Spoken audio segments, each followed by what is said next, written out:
آگے بھی سورہ نور چل رہی ہے، فرمایا اپنے گھروں میں سورہ نور کا درس دیا کرو، اپنے بچوں کو، بچیوں کو، اپنی عورتوں کو سورہ نور سکھاؤ، اس کے مسائل سکھاؤ، اس لیے دین بہت آسانی والا ہے۔ اس لیے فرمایا بیمار ہو تو روزہ چھوڑ دو، فرمایا ناپاکی ہے تو روزہ چھوڑ دو، فرمایا جو ہے امید سے ہو روزہ چھوڑ دو، بچے کو مرضیہ ہے دودھ پلانے والی ہے تو نقصان ہونے کا خوف ہے روزہ چھوڑ دو، کھڑے ہو کے نماز نہیں پڑھ سکتے بیٹھ کے نہیں تو لیٹ کے، اور فرمایا پھر اس کے بعد فرمایا تمہیں کسی موقع پر ہم نے تنگی نہیں دی ہے، غریب ہو تو زکوٰۃ نہیں ہے، غریب ہو تو حج نہیں ہے، غریب ہو تو جو ہے نا فطرانہ بھی نہیں ہے، تم پر تو اتنی آسانی، وضو نہیں، پانی نہیں استعمال کر سکتے تم تیمم کر لو، تیمم کر لو۔ اللہ نے فرمایا ہم نے تو تمہارے لیے آسانیاں کی ہیں، دین کے اندر حرج نہیں ہے، حرج نہیں ہے، وہ سماکم المسلمین، اللہ نے تمہارا نام مسلمان رکھا ہے، تمہیں امت وسط بنایا ہے، اس لیے نماز قائم کرو، زکوٰۃ ادا کرو، اور اللہ کی رضی کو مضبوطی سے پکڑے رکھو، وہ مولاکم، اللہ تمہارا مولا ہے اور بہترین مولا ہے۔ آگے سورہ مومنون ہے، اس میں اللہ پاک نے ایمان والوں کی نشانیاں بیان کی ہیں، نماز قائم کرتے، نماز میں خشوع کرتے ہیں، لغو باتوں سے اعراض کرتے ہیں، زکوٰۃ ادا کرتے ہیں، شرمگاہوں کی حفاظت کرتے ہیں، اور اس کے علاوہ جو ہے اپنے امانتوں کے، اپنے وعدوں کی رعایت کرتے ہیں، نمازوں کی حفاظت کرتے ہیں، اللہ فرمائے یہی لوگ جنتی ہیں۔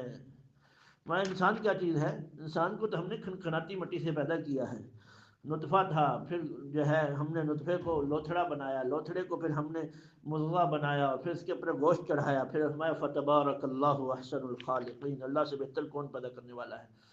پھر فرمایا وشجرۃ، اللہ پاک نے کیا کیا، فانشأنا لکم بہ جنات من نخیل وعنب، پیدا کیے تمہارے لیے ہم نے باغات کھجوروں کے اور انگور، بہت سارے پھل ہیں، کھاتے ہو تم، اور اللہ کی نعمتیں کھاتے ہوئے کہتے بھی نہیں، ساتھ ساتھ کہتے بھی جاتے ہیں مہنگائی ہے، فلاں ہے، مر گئے تباہ ہو گئے، اور ساتھ ساتھ نعمتیں بھی استعمال کرتے جاتے ہیں۔ میں ان تشکروا یرضہ لکم، تم شکر کرو اللہ تم سے راضی ہو جائے گا، ولا یرضى لعباده الکفر، اللہ اپنے بندوں سے ناشکری پسند نہیں کرتا۔ اور پھر شجرۃ تخرج من طور سینا، اور ہم نے ایک درخت پیدا کیا جو طور سینا سے تیل لیے ہوتا ہے اور کھانے والوں کے لیے سالن لے کر آتا ہے، اور وہ زیتون ہے، زیتون، تمہیں جانوروں کے دودھ کے اندر تمہارے لیے عبرت ہے، کہاں کہاں سے اللہ بناتے ہیں۔ پھر ہمیں قوم نوح کا واقعہ بیان کیا، اور اللہ پاک نے فرمایا، سرداروں نے کہا ما ھذا الا بس، تم تو ہمارے طرح ہی انسان ہو، کون سی فضیلت ہے تم کو۔ اللہ نے وہی کشتی بنوائی اور پھر سب کو غرق کر دیا۔ پھر موسیٰ علیہ السلام کا تذکرہ کیا،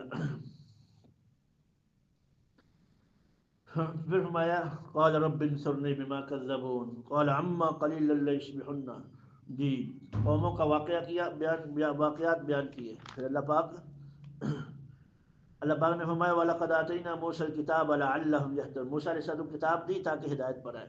ابن مریم کو، عیسیٰ علیہ السلام کو، ان کی والدہ نشانی ہے، اور ان کو ہم نے ٹھکانہ دیا بہترین جگہ پر، بہترین جگہ پر ٹھکانہ دیا۔ ہاں پھر فرمایا رسولو کھاؤ پکیزہ چیزوں سے اور نیک عمل کرو، تم فرمایا بے شک میں جانتا ہوں جو تم عمل کرتے ہو۔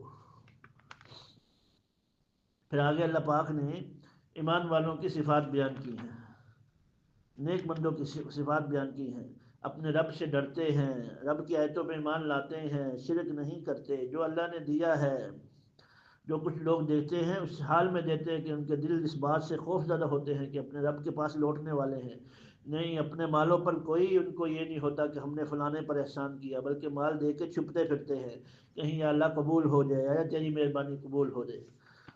پھر مایا بل قلوبہم فی غمرۃ، بلکہ اور وہ نیکیوں میں جلدی کرتے ہیں، نیکیوں میں جلدی کرتے ہیں۔ پھر مایا جو نافرمان ہیں ہم ان کو پکڑیں گے، لوگوں کے عذاب کے ساتھ پکڑ لیں گے، وہ چلائیں گے، اللہ ہمیں چلاؤ مت، تمہاری کوئی مدد نہیں کی جائے گی، تمہارے سامنے میری آیتیں پڑھتی جاتی تھی تو تم گردنیں جھکا لیتے تھے۔ میں فلم یدبر، پھر فرمایا اللہ پاک فرمائیں گے وَلَقَدْ أَخَذْنَاهُمْ بِالْعَذَابِ فَمَا اسْتَكَانُوا لِرَبِّهِمْ وَمَا يَتَضَرَّعُونَ، ہم نے ان کو پکڑا عذاب کے ساتھ، عذاب کے ساتھ پکڑا، ہم نے گرفتار کیا، سب اپنے رب کے سامنے نہ جھکے نہ عاجزی کی۔ پھر اللہ پاک نے اگلے رکوع کے اندر تخلیق کے مظاہرے اور منکرین بعث کی تردید کی ہے، جو کہتے تھے کہ اللہ نے کسی کو پیدا نہیں کیا، مرنے کے بعد زندگی نہیں ہے، اللہ نے ان کو تردید کی اور فرمایا مَتَّخَذَ اللَّهُ مِن وَلَدٍ، اللہ نے اولاد نہیں بنائی ہے، وما کان معہ من الہ اذا لذهب، اور اگر ایسا اللہ کے ساتھ کوئی دوسرا معبود نہیں اگر ہوتا تو پھر مخلوق کو جدا کر لیتا۔ پھر اللہ پاک نے فرمایا ان کو بہترین جواب دیجیے۔ پھر برزخ کے احوال بنائے، جب موت آئے گی کہیں گے رب ارجعون، اللہ لٹا دے، ہم نیک عمل کریں گے، لعلی اعمل صالحا فیما ترکت، ہمیں ہرگز نہیں۔ یہ تو پہلے بہت لوگوں نے بات کی ہے کہ پھر جب نور سور پھونکا جائے گا، فلا انصاب بینہم یومئذ، پھر اس دن کوئی نسب نہیں چلے گا، اس دن کوئی نسب نہیں چلے گا، باہمی رشتے نہ رہیں گے، اور آپس میں ایک دوسرے کے پوچھیں گے جی جس کا تول بڑھ گیا وہ کامیاب، جس کا گھٹ گیا وہ ناکام ہوگا، چہرے جھلس جائیں گے جی۔ اب وہ کہیں گے ربنا اخرجنا منہا فانا ظالمون، اے اللہ ہمیں اس سے نکال، ہم سے ظلم ہو گئے، اور ہمیں خاموش ہو جاؤ، بات مت کرو۔ میرے بندے سے زمین پر پھرنے والے وہ مجھ سے کہا کرتے تھے اللہ ہمارے گناہوں کو معاف فرما دے، رحم کر، تو بہترین رحم کرنے والا ہے۔ تم ان کا مذاق اڑاتے تھے، ہاں تم ان کا مذاق اڑاتے تھے، فاتخذتموہم، تم نے ان کا مذاق بنایا، یہاں تک کہ انہوں نے تمہیں بری یاد بدلائی اور تم ان کی ہنسی اڑاتے تھے، حتی انسوکم ذکری، یہاں انہوں نے تمہیں میری یاد بھلا دی، اتنا مذاق اڑایا تمہیں یاد نہیں آیا کہ تم کن کے بندوں کی، اللہ کے نمازیوں کی، اللہ کے سامنے جھکنے والوں کا مذاق اڑا رہے ہو، سجدہ کرنے والوں کا مذاق اڑا رہے ہو۔ پھر اللہ فرمایا جاؤ، پھر آج وہ تم پر ہنسیں گے، آج بدلہ کا دن ہے، اور یہ مت سمجھنا ہم نے دنیا کو بے فائدہ پیدا کیا ہے، ہم تول تول کے ایک ایک چیز کو ناپ تول کے پیدا کیا ہے، کون کہاں رہے گا، کس گھر میں رہے گا، کون پیدا ہوگا، کون پیدا ہوگی، کون شوہر بنے گا، کون بیوی بنے گا، کس کے ساتھ رشتہ دار ہوگا، ایک ایک چیز ناپ تول کے پیدا کی ہے۔ اس کے بعد سورہ نور ہے، مدینہ منورہ میں نازل ہوئی ہے، 65 آیتیں ہیں، بہت اہم صورت ہے، عورتوں کے مسائل ہیں اس کے اندر، اس لیے بڑے اہم سے غور سے سننا چاہیے۔ اس میں سب سے پہلے زنا کے بارے میں اللہ پاک نے فرمایا کہ زانی کو 100 کوڑے مارے جائیں، اگر شادی شدہ نہیں ہے اور عورت شادی شدہ نہیں ہے تو 100 کوڑے مارے جائیں، کیونکہ اس سے یہاں پر سختی کیوں ہے کیا جی، اس لیے کہ یہ نسب کے ساتھ تعلق ہے، خاندانوں کے بننے کے ساتھ اور خاندانوں کے بگڑنے کے ساتھ اور خاندانوں کو جوڑنے کے ساتھ اس کے مسائل ہیں، لیکن اس کو ساتھ فرمایا کہ اب جو شادی شدہ ہے اس کو سنسار کیا جائے گا، لیکن اس کے ساتھ یہ ساتھ ہی فوراً ہی یہ بیان کیا جو نیک مردوں کو نیک عورتوں پر تہمت لگاتے ہیں 4 گواہ ہونے چاہیے۔ آج تک لکھا ہے کتابوں کے اندر کہ آپ صلی اللہ علیہ وسلم سے لے کر آج تک زنا کی ایک حد بھی 4 گواہوں کے ساتھ ثابت نہیں، اقرار کے ساتھ ہوئی ہے، آدمی نے اقرار کیا تو پھر ہوا ہے، لیکن اقرار بھی ایک دفعہ نہیں 4 دفعہ کے ساتھ۔ اگر یہ حد ثابت آپ صلی اللہ علیہ وسلم کے دور میں لگی ہے 2 دفعہ، ایک مرد پر ایک عورت پر، لیکن ان کے اقرار کے ساتھ گواہوں سے آج تک 1400 سال میں ثابت نہیں ہو سکی ہے، اس لیے فوراً اس کے ساتھ والذین یرمون المحصنات، تہمت لگانے والوں کے لیے سزا مقرر ہوئی ہے، جہاں زنا کی سزا ہے وہاں ساتھ ہی تہمت والے کی، کسی مرد نے کسی عورت پر، کسی عورت نے کسی مرد پر، کسی مرد نے مرد پر، کسی عورت نے عورت پر تہمت لگائی ہے اور 4 گواہ نہیں پیش کیے تو فرمایا اس کو 80 کوڑے مارے جائیں گے، اس کو 80 کوڑے مارے جائیں گے۔ یرمون المحصنات ثم لم یأتوا بأربعة شهداء فجلدوهم 80 جلدة، ایک 80 کوڑے، ولا تقبلوا لهم شهادة ابدا، وہ توبہ بھی کر لے پھر بھی اس کی گواہی قبول نہیں ہوگی، گناہ تو معاف ہو جائے گا، گناہ تو معاف ہو جائے گا لیکن اس کی گواہی قبول نہیں ہوگی۔ اور فرمایا اس لیے اس حساس مسئلے کے اندر نہیں پڑنا چاہیے، جب بھی کوئی ایسی بات سنے تو فوراً کہا جائے کہ آپ نے دیکھا، اپنی آنکھوں سے دیکھا گیا یہ معاملہ، اس لیے کہ فرمایا اللہ پاک بہت ان الذین یحبون ان تشیع الفاحشۃ فی الذین آمنوا لهم عذاب علیم، اللہ جو لوگ ان لوگوں کو جو ان باتوں کو پھیلانے والے ہیں اللہ ان کو دردناک عذاب دے گا۔ اور اس لیے کہ زنا کے اندر سخت سزا کیوں رکھی ہے، اس لیے کہ اس سے معاشرہ تباہ ہو جاتا ہے، یہ محبتیں، یہ پیار، یہ باپ، یہ ماں، یہ اولاد، یہ بیوی، یہ بچے، یہ بہن، یہ بھائی، یہ رشتہ داریاں، یہ غمیاں، یہ خوشیاں، یہ ساری تو رشتہ داریوں کے ساتھ ہیں، یہ ساری تو تعلقات کے ساتھ ہیں، تعلقات ہی نہیں، اولاد کا پتہ ہی نہیں تو پھر یہ سب کچھ کیا ہوگا۔ اس لیے فرمایا کہ اگر یہ ہو جائے تو پھر ان کا نکاح آپس میں کروا دیا جائے۔ پھر اس کے بعد دوسرا مسئلہ آیا اس کا تہمت کا، تیسرا مسئلہ آیا کہ کوئی شوہر اپنی بیوی پر تہمت لگا دے، اس کا بچہ پیدا ہو کہیں یہ میرا بچہ نہیں ہے، اس عورت نے زنا کیا ہے، یا آپس میں توڑ پیدا ہو جائے اور عورت کہے کہ یہ مجھ پر تہمت لگا رہا ہے، تو اب کیا کیا جائے گا؟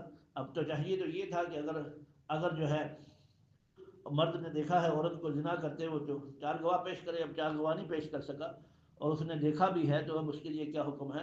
تو فرمایا اب یہاں لعان کیا جائے گا۔ لعان کسے کہتے ہیں؟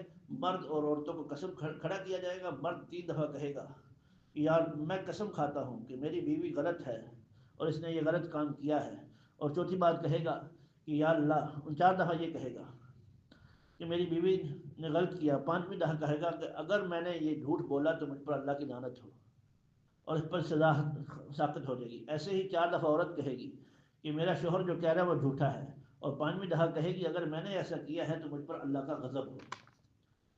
اس کے بعد اگلے رکوع میں اما جان عائشہ رضی اللہ تعالیٰ عنہ کا واقعہ بیان کیا ہے کہ اما جان عائشہ رضی اللہ تعالیٰ عنہ پر منافقین نے مدینہ کے منافقین نے تہمت لگائی تھی۔ یہ واقعہ ہے آپ صلی اللہ علیہ وسلم اما جان عائشہ رضی اللہ تعالیٰ عنہ کے ساتھ سفر میں گئے، سفر سے واپسی پر اما جان غزوہ بنو مستلق ہے، اما جان واپس آ رہی تھی، جہاں پر ان کا کجاوا رکھا ہوا تھا۔ اما جان کا جسم ہلکا تھا، وہ تقاضے کے لیے قضائے حاجت سے فارغ ہو کے آئی تو دیکھا ان کا ہار گر گیا ہے۔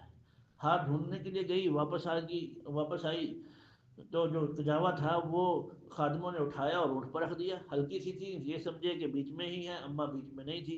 اما آیا دیکھا تو قافلہ چلا گیا، سوچنے لگی کہ آپ سے کو خبر ہوگی تو پیچھے لوگ بھیجیں گے، مجھے لے جائیں گے۔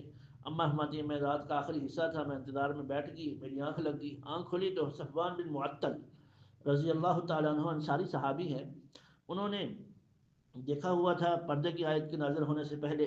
فرماتے میں نے دور سے دیکھا کوئی جو ہے آدمی ہے، بنو اسلم کے رہنے والے تھے، کوئی آدمی ہے، قریب گیا تو حضرت عائشہ تھی، تو میں نے کہا انا للہ و انا الیہ راجعون، میری آنکھ کھل گئی، میں نے چہرہ ڈھانپ لیا، انہوں نے اونٹنی کو بٹھایا، میں اونٹنی پہ بیٹھ گئی، تقریباً جو ہے چاشت کے بعد کا وقت تھا، میں اپنے قافلے میں مل گئی۔ عبداللہ بن ابی جو منافقوں کا سردار تھا اس نے دیکھ لیا اور اس نے پھر ایسی بات بنائی اور بنائی اور بنائی اور بنائی، پورے مدینے کے اندر بٹھی بن گئی۔ اما فرماتی ہیں میں آپ صلی اللہ علیہ وسلم کے سامنے پوچھتی تھی میں اپنے گھر چلے جاؤں، اما آپ صلی اللہ علیہ وسلم پہلے تو کہتے تھے کب جاؤ گی، پھر پوچھتے تھے کب واپس آؤ گی، اب کہا آپ نے فرمایا چلے جاؤ، مجھے محسوس ہوا کوئی ناراضگی ہے۔ میں رات کو جانے لگی پیشاب کرنے کے لیے خالہ کے ساتھ، مصر رضی اللہ تعالیٰ عنہ کے ساتھ، تو پتہ لگا ہو ساری بات کا پتہ لگا، اماں نے رونا شروع کیا۔ اس پر آپ صلی اللہ علیہ وسلم گھر تشریف لائے، صحابہ سے مشورہ کیا، بہت سارے صحابہ نے، لمبا واقعہ ہے۔ فرمایا ابھی باپ صلی اللہ علیہ وسلم تشریف لائے اور فرمایا عائشہ اگر تم سے کوئی غلطی ہوئی ہے تو استغفار کر لو، اور غلطی نہیں ہوئی ہے تو اللہ پاک کوئی راستہ اتارے گا۔ تو اماں فرمانے لگی میں نے آپ صلی اللہ علیہ وسلم کے کہا کہ میں سچ بھی بولوں گی تو آپ نے میری بات کو قبول نہیں کریں گے، یہ معاملہ ہی ایسا ہے، یہ معاملہ ہی ایسا ہے۔ اور اتنے دن ہو گئے تھے، مہینہ پورا ہو گیا تھا، آپ صلی اللہ علیہ وسلم کے اوپر کوئی وحی بھی نازل نہیں ہوئی تھی، سارے پریشان تھے۔ تو اماں نے فرمایا تو میں تو وہی کہوں گی، حضرت یوسف علیہ السلام کا نام بھول گیا اور کہا میں تو وہی کہوں گی جو یعقوب کے والد نے، جو یعقوب کے بیٹے نے کہا تھا، یوسف علیہ السلام کے والد نے کہا تھا، یعقوب علیہ السلام کا نام بھول گئی، یوسف علیہ السلام کے والد نے کہا تھا انما اشکو بثی وحزنی الی اللہ، اور میں فصبر جمیل، میں تو صبر جمیل کروں گی۔ میں یہ بات میں نے ابھی کہی تھی کہ قرآن پاک آپ سے پر وحی نازل ہونے لگی، سردی کے دن تھے، آپ کے پسینے، آپ کے چہرے مبارک سے پسینہ موتیوں کی طرح ٹپکنے لگا، اور جو ہی آپ کی حالت دور ہوئی تو آپ مسکرا رہے تھے۔ آپ نے فرمایا ان الذین، فرمایا اللہ عائشہ اللہ کی تعریف کر، اللہ نے تیری برات میں قرآن نازل کر دیا ہے، ان الذین جاءوا بالعفک عصبۃ منکم لا تحسبوه شرا لکم، بلا شبہ جو لوگ تہمت لے کے آئے ہیں یہ تم میں سے ایک جماعت ہے، لکل امرئ منہم ما اکتسب من الاثم، ہر شخص نے کے لیے گناہ کا وہ حصہ ہے جو اس نے کمایا، والذی تولی کبرہ منہم لہ عذاب عظیم، جس شخص نے بڑا حصہ لیا اس کے لیے بڑا عذاب ہے۔ میں مومنوں نے کیوں نہیں کہا جب ان کو پتہ لگا ایسی بات کا یہ بڑا بہتان ہے، کیوں نہیں کہا؟ پھر یہ 4 گواہ کیوں نہیں لائے؟ پوچھا کیوں نہیں گیا؟ لولا جاءوا علیہ باربعۃ شہداء، کیوں نہیں 4 گواہ لائے؟ پوچھا کیوں نہیں گیا؟ کیوں نہیں بات چلائی؟ فرمایا کیوں خاموش ہو گئے؟ ولولا، اگر اللہ کی رحمت نہ ہوتی، اللہ کا فضل نہ ہوتا تو تم کو عذاب آتا بڑا دردناک قسم کا، جب تم اپنے زبانوں سے لفظ نکال رہے تھے، اپنے منہوں کو کھول رہے تھے، تمہارے پاس جس بات کا علم نہیں تو تم نے اس کو ہلکا سمجھا اللہ کہ ہاں بہت بڑا ہے۔ جب تم نے سنا تو کیوں نہیں کہا ان تکلم بہذا سبحانک ھذا بہتان عظیم، کیوں نہیں کہا تم نے کہ وہ تو پاک ہے، یہ تو بہت بڑا بہتان ہے۔ اللہ نصیحت کرتا ہے دوبارہ ایسا نہ کرنا۔ پھر اللہ جو لوگ فحش کو پھیلاتے ہیں، اس بات پر تبصرے کرتے ہیں، اللہ ان کو دنیا اور آخرت میں دردناک عذاب دے گا۔ اور ہمارا ایمان والو، شیطان تم کو گمراہ نہ کر لے۔ ہاں، جس کو شیطان گمراہ کرے گا وہ برائی کا حکم دے گا۔ ہاں، میں ولولا فضل اللہ علیکم، جو اللہ کا فضل نہ ہوتا تو اللہ تم کو پکیزہ نہ کرتا۔ پھر ہمایا ولا یأتلی، پھر یہاں پر یہ آیتیں نازل ہوئی، اس پر آپ سے حضرت ابوبکر صدیق رضی اللہ تعالیٰ عنہ کو پتہ لگا۔ حضرت ابوبکر صدیق رضی غصے میں آ گئے اور مستہ کا جو نام نفقہ دیتے تھے وہ بند کر دیے، اس پر کہا اور قسم کھا لی۔ تو اللہ نے فرمایا فضل والوں کو قسم نہیں کھانی چاہیے، اور وہ نہیں چاہتے کہ اللہ ان کو معاف کر دے، چاہیے معاف کر دو، چھوڑ دو ان کو۔ پھر فرمایا وہ لوگ جو دنیا کے اندر پاک دامن عورتوں کو غفلت میں ہیں، مومن ہیں، ان پر تہمت لگاتے ہیں، دنیا آخرت میں لعنت ہے۔ یہ واحد واقعہ تھا جس کے اندر بدر والوں کا، حضرت مصعب رضی اللہ تعالیٰ بدری صحابی تھے، بدر والوں کے لیے اللہ نے فرمایا اگلے پچھلے گناہ معاف ہیں، لیکن تہمت اماں پر لگی تھی، اس لیے اللہ نے فرمایا 80 کوڑے مارو۔ تو بدری صحابہ کو واحد واقعہ ہے، بدری صحابی کو سزا دی گئی ہے۔ اس لیے اہم معاملات کے اندر ہمیں اپنے آپ کو پاک دامن رکھنا ہے، زبانوں کو تالے لگانے ہیں، فتنوں کا دور ہے، اس لیے فرمایا خبیث مرد خبیث عورتوں کے لیے ہیں، خبیث عورتیں خبیث مردوں کے لیے ہیں، طیب مرد طیب عورتوں کے لیے ہیں، طیب عورتیں طیب مردوں کے لیے ہیں۔ اولئک مبرؤون مما یقولون، یہ پاک ہے ان سے جو لوگ کہتے ہیں، ان کے لیے مغفرت ہے، رزق کریم ہے۔ جی، سورہ نور کا چوتھا رکوع شروع ہے۔ تیسرے رکوع میں اور دوسرے رکوع میں بتایا گیا کہ اللہ جل شانہ نے اماں جان عائشہ رضی اللہ تعالیٰ عنہ پر تہمت لگانے والوں کے ساتھ کیا کیا اور اماں کی برات کیسے بیان فرمائی۔ اب گھریلو اصول بیان کیے جا رہے ہیں، گھروں میں کیسے رہنا ہے۔ یا ایھا الذین آمنوا لا تدخلوا بیوتا غیر بیوتکم، یہاں سے پہلا اصول بیان کر رہے ہیں، دوسروں کے گھر میں جاؤ تو اجازت لینے کی ضرورت ہے، لہذا تستأنسوا، انسیت حاصل نہ کر لو، داخل نہ ہو، سلام کرو، یعنی اجازت لو، اجازت ملے پھر جاؤ، یہ تمہارے لیے بہتر ہے تاکہ تم نصیحت حاصل کرو۔ ایک گھر جو تمہارے گھروں کے علاوہ، ایک گھر اس میں جہاں پر کوئی رہتا ہے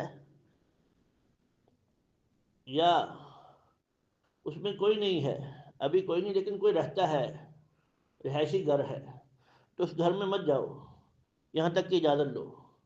اگر کوئی رہ رہا ہے اور پھر اس نے کہہ دیا واپس چلے جاؤ تو غصہ کیے بغیر واپس آ جاؤ۔ جیسے کوئی گھر میں عورت ہے اور وہ گھر کسی عزیزہ کا ہے یا کسی بھائی کا ہے، گھر میں بھابھی ہے یا کوئی غیر محرم ہے، اس نے کہہ دیا واپس چلے جاؤ تو واپس چلے جاؤ، میں غصے کی بات نہیں، یہ تمہارے دلوں کے لیے بہتر ہے، اللہ جو تم کرتے ہو جانتا ہے۔ پھر اللہ پاک فرماتے ہیں ان گھروں میں جن میں کوئی رہنا ہی نہیں، پکی بات ہے، تعمیر ہو رہے ہیں، کوئی رہنا چھوڑ گیا ہے، ان میں جانے کے اندر کوئی حرج نہیں ہے، ان گھروں کے اندر جانے میں تمہیں اجازت ہے۔ پھر اللہ پاک اصول بیان کر رہے ہیں، اے مومن مردو، اپنی نگاہوں کو جھکا کے رکھو، شرمگاہوں کی حفاظت کرو، یہ تمہارے لیے بہتر ہے۔ اب اس کے اندر مردوں کے لیے بھی اور عورتوں کے لیے بھی حکم ہے۔ یہ اللہ پاک نے راستہ بیان کیا ہے کہ تمہارا سطر کتنا ہے۔ مرد کا سطر مرد کے لیے ناف سے لے کے گھٹنے کے نیچے تک ہے، اور عورت مرد کے لیے ساری ہی سطر ہے، اللہ کہ جو اس کے لیے محرم ہیں وہ محرم ہیں، اس کے لیے ان کا چہرہ، ہاتھ، پاؤں، بال یہ دیکھے جا سکتے ہیں جو محرم ہیں اس کے۔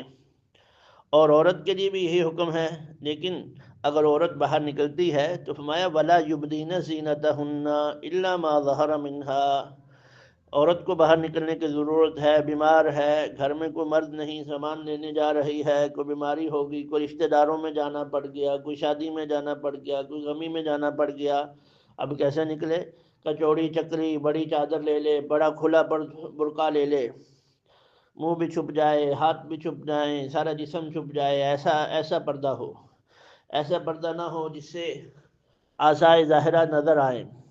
اور میں کل المؤمنات یغضضن من ابصارہن، اپنی نظروں کو جھکا کے رکھیں، شرم گاہوں کی حفاظت کریں، ولا یبدین زینتہن، اور اپنی زینت کی جگہوں کو، چہرہ زینت ہے، آنکھیں زینت ہیں، ہاتھ کی بعض کی زینت ہے، اس لیے ہمیں ان کو ظاہر مت کریں مگر محرموں کے لیے۔ اب محرم کون ہیں ان کے؟ محرم کے اندر شوہر، جب تک شوہر کے نکاح میں ہے وہ سب سے اہم محرم ہے۔ ہن لباس لکم وانتم لباس لہن، تم ان کا لباس ہو، وہ تمہارا لباس ہے۔ جسم دیکھنے کی اجازت ہے، لیکن اماں فرماتی ہیں کہ اس کے اندر بھی بے حد تکلف، بہت زیادہ تکلف کے اندر نہیں جانا چاہیے۔ باپ محرم ہیں، سسر محرم ہیں، بیٹے محرم ہیں، شوہروں کے بیٹے دوسری بیوی سے جو ہیں وہ اس کے لیے محرم ہیں، بھائی محرم ہیں، بھتیجے محرم ہیں، بھانجے محرم ہیں، یہ سب محرم ہیں، ان کے سامنے چہرہ کھولا جا سکتا ہے۔ اور یہ بھی جب ہے جب اطمینان ہو۔ پھر فرمایا او نسائہن، اپنی عورتوں کے سامنے، یعنی مسلمان عورتوں کے سامنے اپنی زینت ظاہر کر سکتی ہیں۔ صاحب ہدایہ فقہ کی کتاب ہے، انہوں نے فرمایا کہ ایک مرد دوسرے مرد کے سارے بدن کو دیکھ سکتا ہے، لیکن ناف سے لے کے گھٹنے تک مرد کو نہیں دیکھ سکتا۔ ایسے ہی عورت دوسری عورت کے جسم کو دیکھ سکتی ہے، لیکن ناف سے لے کے گھٹنے تک نہیں دیکھ سکتی، لیکن دونوں مسئلوں میں پھر وہی قید ہے، شہوت کی نظر نہ ہو۔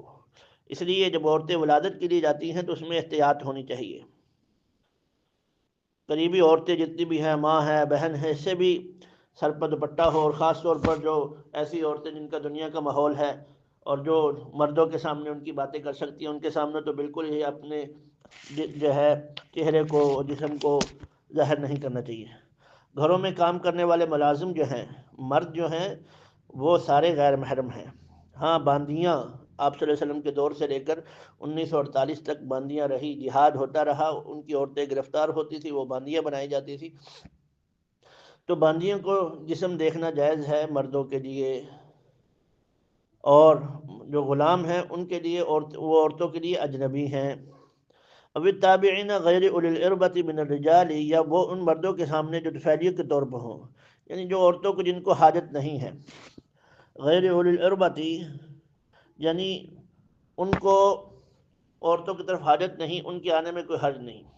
ولا یضربن بارجلہن، اور فرمایا اگر پاؤں کے اندر پازیب پہنی ہوئی ہے، ایسے ہی کوئی اچھا جوتا پہنا ہوا ہے جیسے ایڑی والے جوتے، تو ٹک ٹک ٹک کر کے ہوئے مردوں کو متوجہ نہ کریں۔ من سنتہن وتوبوا الی اللہ جميعا ایھا المؤمنون، مومن مرد اور مومن عورتیں جو ہے اس زمانے کے اندر کوئی زندگی کے ایسے دن آتے ہیں، کوئی دلی اعتبار سے، کوئی قلبی اعتبار سے بھول ہو گئی، تو اللہ فرماتے توبوا الی اللہ جميعا ایھا المؤمنون لعلکم تفلحون، ہر انسان، ہر مرد دلوں کے خیال کی بھی معافی مانگ لے اللہ سے، تاکہ اللہ تو یہ کامیاب ہو جائے۔ وَأَنكِحُوا الْأَيَامَ، پھر فرمایا نکاح کرو، وَأَنكِحُوا الْأَيَامَ، وہ عورتوں سے جن کے ابھی نکاح نہیں ہوئے یا نکاح ہو چکے ہیں لیکن وہ ایسی ہیں کہ وہ ان کو طلاق ہو گئی ہے، یا ایسی عورتیں ہیں جن کے بارے میں کہ جو مطلقہ ہو چکی ہیں یا ان کے شوہر نہیں ہیں، ان سے نکاح کرنے کی اجازت ہے۔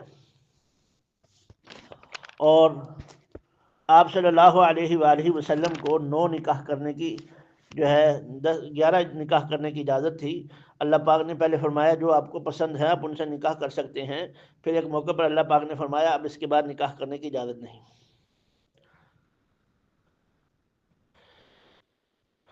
آج کل لوگوں نے نکاح کو مصیبت بنا رکھا ہے،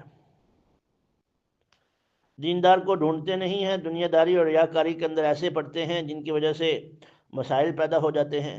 سب سے پہلے دیکھنا چاہیے ہمارا نکاح 4 وجہ سے کیا جاتا ہے، مال کی وجہ سے، اور مرتبے کی وجہ سے، خوبصورتی کی وجہ سے، دین کی وجہ سے۔ تم دین والوں کی طرف راغب ہو، تو فرمایا اور سب سے پہلے اخلاق کو دیکھنا چاہیے کہ اخلاق کیسے ہیں۔ اچھے اخلاق والے سے ہی، عورت سے اچھے اخلاق والے سے ہی نکاح کرنا چاہیے، مرد ہو یا عورت ہو۔ والصالحین من عبادکم و امائکم، یعنی اپنے غلاموں میں سے ان غلاموں اور باندیوں کا نکاح کر دیا کرو جو صالح ہوں۔ یہ اللہ پاک نے حکم دیا. وَلْيَسْتَعْفِفِ الَّذِينَ لَا يَجِدُونَ نِكَاحًا حَتَّى يُغْنِيَهُمُ اللَّهُ مِنْ فَضْلِهِ. اور جو لوگ نکاح کی وسعت نہیں رکھتے وہ پاک دامن رہیں، اللہ پاک ان کو اپنے فضل سے غنی کر دے گا. یہ ہر علاقے کے اندر علیحدہ بات ہے. ہمارے ہاں بچیوں کے لیے نکاح کرنا کیونکہ جہیز ایک رسم بن چکی ہے. جہیز نہیں دیتے تو آگے مسائل ہیں، جہیز دیتے ہیں تو پھر دینی مسائل ہیں. تو اس لیے یہاں پر یہ مسائل ہیں. بلوچستان میں اور پشتو والے حضرات میں لڑکے والے کے لیے ایسے بعض جگہ خاندانوں میں اتنا ہے کہ وہ دے نہیں سکتے. بلوچستان میں ہم گئے تو وہاں پر نکاح کے لیے حق مہر جو ہے وہ 33 تولے سونا ہے. 33 تولے سونا ہے اور 40 جوڑے ہیں. ایک جوڑے کی قیمت تقریباً 40,000 ہے اور کوئی 30 بکریاں ہیں یا 35 بکریاں ہیں. ہر ایک کا حق مہر یہی ہے. ہر ایک کا حق مہر یہی ہے. اس لیے وہاں مردوں کا نکاح نہیں، ایسے عورتوں کے بھی نہیں ہوتے. ہمارے ہاں جو خاندان والے سمجھتے ہیں وہ کہتے ہیں ہمارا خاندان بڑا ہے، فلاں ہے، وہ اتنی حق مہر اور اتنا جو ہے جہیز رکھتے ہیں کہ یہ ہونا چاہیے اور یہ ہونا چاہیے. ہمارے گھروں کی عورتیں دوسرے گھروں میں جاتی ہیں تو وہ جناب ہمارے دلوں میں ہوتا ہے کہ حق جہیز تھوڑا ہو، اور جب ہمارے گھروں میں دوسری عورتیں آتی تو ہمارے دل میں ہوتا ہے جہیز زیادہ ہو. نہیں، سب سے پہلے دین پر ہم کو چلنا ہے. ہم کو چلنا ہے، ابتدا اپنے آپ سے کرنی ہے. ہر گھر میں بچی ہوتی ہے، ہر گھر میں بچہ ہوتا ہے. اپنی بچی کو اچھے گھر میں بھیجنے کے لیے ہم چاہتے ہیں کہ جناب والا زیادہ جہیز دے، یا ہمارے گھر میں اچھی بچی آئے اس گھر میں ہم نکاح کریں جس میں زیادہ جہیز والے ہوں تو ہمارا یہ زیادتی کرتے ہیں، یہ دین سے ہٹے ہوئے ہیں. جی ولا تکرہوا، پھر ہمارا والذین یبتغون الکتاب مما ملکت ایمانکم فکاتبوہم. اور پھر فرمایا تمہارے غلاموں میں سے جو مکاتبت چاہتے ہیں، یہ کہتے ہیں کہ ہم کو آپ لکھ دو کہ ہم کتنے پیسے آپ کو دے دیں، تم ہمیں آزاد کر دو گے، ان کے ساتھ مکاتبت کر لو اور پھر باندیوں کو گناہ پر مجبور نہ کرو. پھر میں اللہ نور السماوات والارض، اللہ پاک زمین آسمان کے نور ہیں. زمین آسمان کو منور کرنے والے اللہ ہیں. میں مثل نور ہی، اللہ کے نور کی مثال ایسی جیسے ایک تاک ہو، اس میں ایک چراغ ہو. چراغ ایک شیشے کی قندیل میں ہو، وہ قندیل ایسا ہے جیسے ایک چمکدار ستارہ ہو. وہ چراغ بابرکت درخت ہے، یعنی جیسے ہماری پچھلے زمانے میں لالٹین ہوتی ہے، وہ کسی کھڑکی میں رکھی ہوئی ہو تو دور سے ایسے لگتا ہے جیسے کوئی چراغ جل رہا ہے کسی روشن دان کے اندر. تو اللہ فرماتے ہیں یہ جو ہے چراغ اور یہ جو اللہ پاک نے مثال دی ہے یہ بہت گہری مثال ہے، اور اللہ پاک اس سے بڑی لطیف چیزیں سمجھانا چاہتے ہیں.